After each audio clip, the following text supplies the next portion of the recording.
I think the sanctuary is within me somehow. At the start of this process, between the start of the process and the end of the process was 2 months, until I had no money, until the time I finalised on purchasing the property that was to become Healing Waters.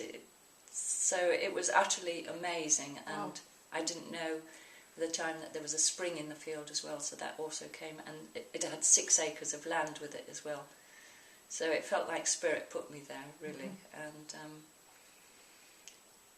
the magic of Healing Waters is that it's apparently just an ordinary house, but it has something else in it, which may be something to do with me, maybe something to do with the fact it's on a sacred site, maybe to do with the fact that I'm a bit crazy. And that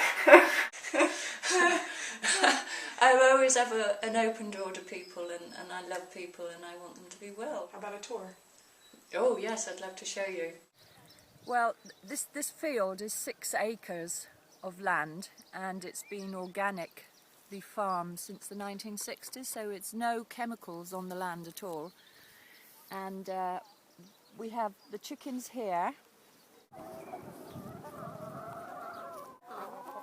So these beautiful chickens were rescued from a so-called free-range barn, but there were 12,000 in the barn and they had no feathers.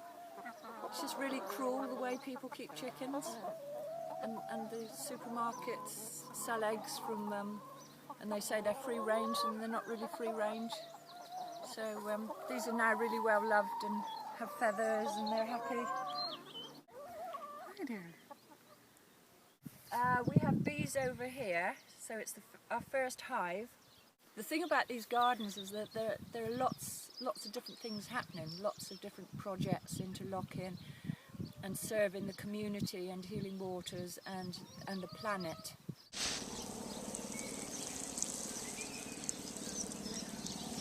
Joe put the first spade in the earth here and started the gardens with me. How many years ago was it, Joe? 4? 4 now. 4 years ago. It's coming up. It's just a fantastic place to be. And the produce is super. The greater vision is that we teach people about having fresh organic, the aliveness in fresh organic produce, right on their doorstep, grown right here. People are reconnecting with their power and their ability to grow and nourish themselves, bringing heaven to earth through their own bodies. Mm-hmm. Yeah. Well, bless you for going the distance and putting your message out there, as you said, for this to happen and to manifest it in 2 months' time, and develop it since then with the support of the community, our local community, and community at large. It's quite something. It's not nothing. It's not nothing. Thank you. Thank you. Thank you. The basis of treating trauma is peace, tranquility, and above all a sense of safety. People have to feel safe. All the tools, sheds and materials in the garden have been donated by different people in the community, and children come here and they write their poetry and paint their pictures and make their little bird boxes to hang in the trees, and they're very happy down here. You don't need to go to the supermarkets. I mean, there's so much green. Even if you don't have this field, everybody's garden is the most amazing things grown wild, or along the sides of the roads, or when you go for a walk. I mean, look at this, nettles, stinger nettles. They are the best thing to be eaten in the entire garden. So that's the soup we had the other night. That's the soup. We had the nettle soup. Yeah. Okay.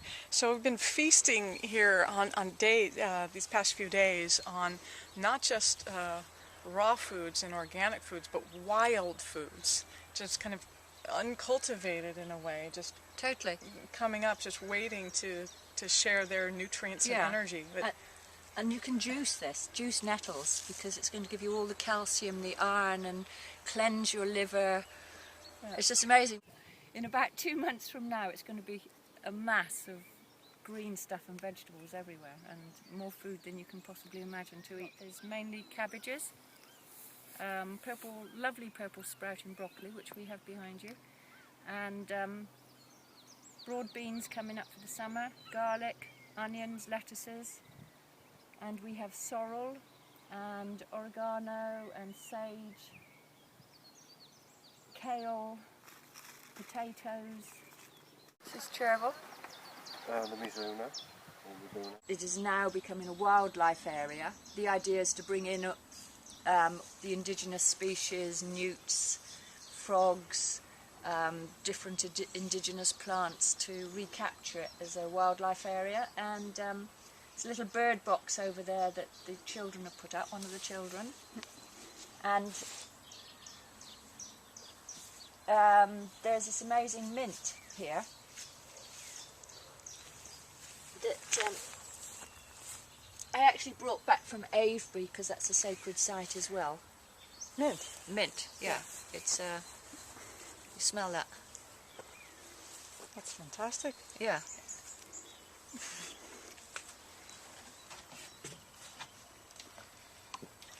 Water mint. Yeah, water mint. Fantastic. Yeah. And the beauty of this pool is that now we have water to water the gardens, which we didn't have before. When we spoke the other day, you said that this place was like a beacon, and I thought about my own process coming here, and for sure that was true for me. So how is it a beacon? I mean, how do people find you? I don't know, but it's just like the most amazing people from all around the world. I just have these emails drop into my email box saying, I'm on a spiritual journey, or I'm a kahuna elder and I'm coming to Glastonbury, or I'm a Maori healer, or I just have the most amazing things happen, and somehow something is flashing out there in hyperspace or somewhere, or something that, because it goes way beyond our physical bodies, and what there is a field of energy, as we're all beginning to know now, which is like somewhere out there where our intentions go into and manifest and bring results. Yeah. And my intention is to bring hope, truth, love, beauty and tenderness to the planet. So spring is linked to the holy thorn tree. There's a spring line coming down, and it's a very ancient spring, and it's been channeled by somebody who channeled Merlin, that it's one of the 9 ancient springs of Avalon, and it's on all the ancient maps, and one of our garden members has channeled a story as well about it, of Joseph of Arimathea arriving by ship, planting the holy thorn tree and walking down here to the spring for a drink. It has got amazing energies here, and when I first bought Healing Waters, it was dried up because there had been an archaeological dig that somehow stopped the spring, and my task then was to bring the spring back, and last year it returned. I'm passionate about everything that's living, and so the healing, the combination of the healing work that I do and other healers that also come here, other therapists, so helping people recover from illness, plus the growing, the food we put in our bodies is really important to our ability to heal, and also to higher consciousness, because we talk a lot about manifestation, but until the time is really right for very potent instant manifestation, as I've proven in my own life, but until we actually get the cells in our body into a state of being able to receive divine information, then it's hard to manifest. It's actually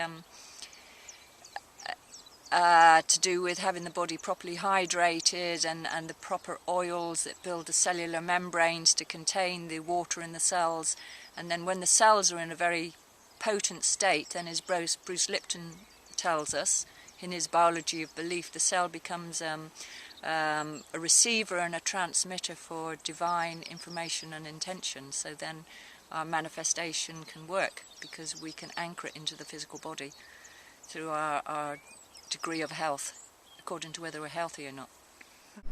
Look at the view! It sends you into a state of instant peace. Garlic. Love it. It works on different levels. It works for the individual that wants to come and just have quiet time. Or they can come and book a healing retreat. They can do personal work with me, doing prenatal trauma resolution work or healing from trauma from anything in their lives. They can book a pamper break and have a stay with healing therapists from different therapists. They can hire the place as a venue. And The entire sanctuary. The entire sanctuary. And there's Avebury, Stonehenge, all the sacred sites within close distance to here. That's very powerful draw for people. Yeah. Chalice Well. Oh, and locally the Chalice Well, the Tor, the Bridget's Mound, Bridie's Mound, the Abbey, Glastonbury Abbey. I mean, it's a mecca. I mean, Glastonbury is the heart chakra of the world. I'm very honoured to share this time with you, so thank you. Thank you really from the bottom of my heart. And Marika, thank you. And everyone out there who's doing their best at this incredibly difficult time, challenging time on the planet, thank you so much for doing the very best that you can to uplift your life and to uplift the life of others. I thank you from the bottom of my heart.